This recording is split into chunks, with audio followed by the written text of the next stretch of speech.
Hello friends, welcome back to my YouTube channel. आज हम बात करने जा रहे हैं प्लूटो के बारे में, जो कि कुछ सालों पहले प्लेनेट हुआ करता था। हिंदी लैंग्वेज में हम प्लूटो को डेजिग्नेट करते हैं यम ग्रह के नाम से।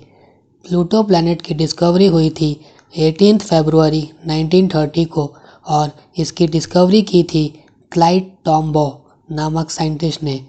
प्लूटो जो है वो कुपेर बेल्ट यानी कि रिंग ऑफ बॉडीज़ में एग्जिस्ट करता है, जो कि नेपट्यून प्लैनेट के ऑर्बिट के आउटसाइड रीजन है। प्लूटो मेनली आइस और रॉक से बना हुआ है। इसका मास अर्थ के मास का 1/6 पार्ट है, यानी कि अर्थ का मास 6 गुना ज़्यादा है प्लूटो के मास से। प्लूटो 9th लार्जेस्ट प्लैनेट हुआ करता था सोलर सिस्टम का। प्लूटो की जो टेम्परेचर रेंज है वो लगभग -228 डिग्री सेल्सियस से -238 डिग्री सेल्सियस रहती है। प्लूटो के 5 सैटेलाइट्स हैं, जो कि है शेरॉन, स्टेक्स, निक्स, कैरबेरोस और हाइड्रा। इसमें सबसे बड़ा सैटेलाइट जो है वो शेरॉन है, जिसका डायामीटर प्लूटो से आधे से भी ज़्यादा है। प्लूटो का ऑर्बिटल पीरियड है लगभग 248 अर्थ ईयर्स, यानी कि सन के अराउंड एक रिवॉल्यूशन करने में प्लूटो को 248 ईयर्स लगते हैं। प्लूटो की ऑर्बिट डिफरेंट है बाकी प्लैनेट्स की ऑर्बिट से।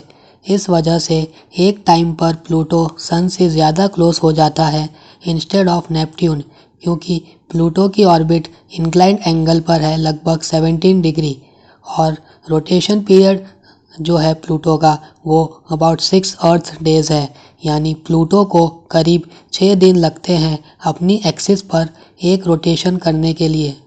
जब से प्लूटो की डिस्कवरी हुई थी तब से उसके प्लैनेट होने पर डाउट था, क्योंकि उसका साइज़ काफ़ी कम था जितना कि एक प्लैनेट का होना चाहिए।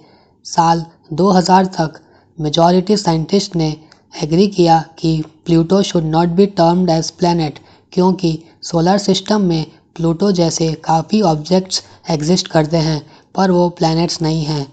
प्लूटो कुपेर बेल्ट रीजन का पार्ट है और इस रीजन में प्लूटो जैसे काफ़ी ऑब्जेक्ट्स हैं। जुलाई 29, 2005 में एक और ऑब्जेक्ट डिस्कवर हुआ जिसका नाम था एरिस, और ये प्लूटो से साइज़ में बड़ा था, तो फिर इसे भी 10th प्लैनेट होना चाहिए। इसलिए अगस्त 2006 IAU यानी इंटरनेशनल एस्ट्रोनॉमिकल यूनियन ने किसी ऑब्जेक्ट की प्लैनेट होने की 3 कंडीशंस रखी।